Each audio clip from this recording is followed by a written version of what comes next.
ዴቭ እና ኤፍሬም እንግዲህ ባልተጠበቀ ሁኔታ ተጣልተዋል።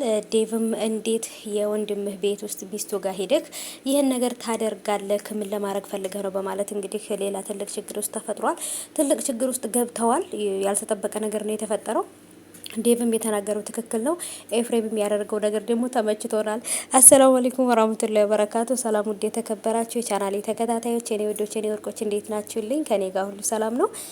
ሰላማችሁ ብዝት ትርፍ ይበልኝ የኔ ውዶች የኔ ወርቆች። አማናችሁልኝ ያላችሁልኝ ይላችኋለሁ ውዶቼ።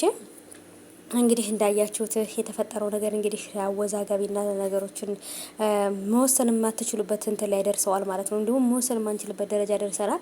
እዚህ ጋም ዴቫ የሚናገረው በታላቅ ወንድምነት ኤፍሬምን ነው። እንዲሁም ኤፍሬም በጣም በታዘና ያደረገኝ ፓርት ምንድን ነው?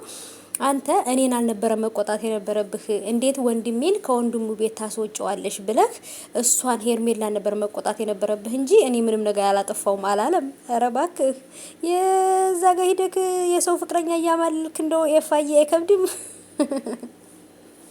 እና ብቻ ግን ኤፋ እውነት ይቀልዳል አይገልጸውም፣ ትቀልዳለህ አይገልጸውም ማለት ነው። ብቻ ግን ኤፋ የሚሰራቸው ነገሮች ብዙ ጊዜ በጣም ያስደስቶኛል። ዴቫም እንግዲህ ኤፍሬም እየቀለደበት ነው ያለው ማለት ነው። ኤፍሬም ቀልድ እየቀለደ ነው ያለው፣ ግን ዴቫ ግን በጣም ተናዶ የእውነተኛ የወንድማዊ ምክር ነው እየመከረው የነበረው ማለት ነው። እና ያ ፓርት ላይ በጣም ነው ያሳቀኝ ማለት ነው ውዶቼ። እና ኤፋ ግን ደግሞ ሙድ እየያዘ ነበር ጋይሶችዬ። ኤፍሬም ሙድ ነው እየያዘ የነበረው። እንደውም እሷን ነበር መቆጣት የነበረብህ።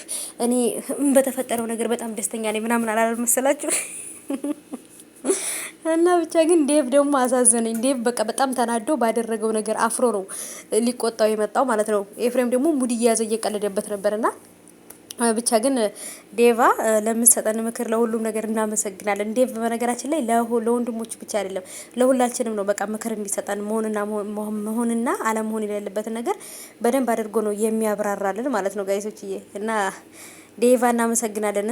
ታላቅ ወንድም መሆን እንዲህ ነው እንግዲህ በቃ መምከር ታናናሾቹንና ኤፍሬም ደግሞ አንተ ክፉ ሰው ኤፍሬም እኮ አትቻልም እኮ በቃ ኤፍሬም በፍቅር ከመጡበትም ፍቅር ነው፣ በጣም ከመጡበትም ደግሞ በቃ ጠብ ነው የሚመቸው። ብቻ ግን እውነት ተመችቶኛል እና እሷን ነበር መቆጣት የነበረብህ ብሎታል። እንግዲህ በቀጣይም ደግሞ እንግዲህ ሄርሜላ ምን እንዳሰበች ይሄም ይዘው ይመጣሉ ማለት ነው። ምን ተሰማት እሷ?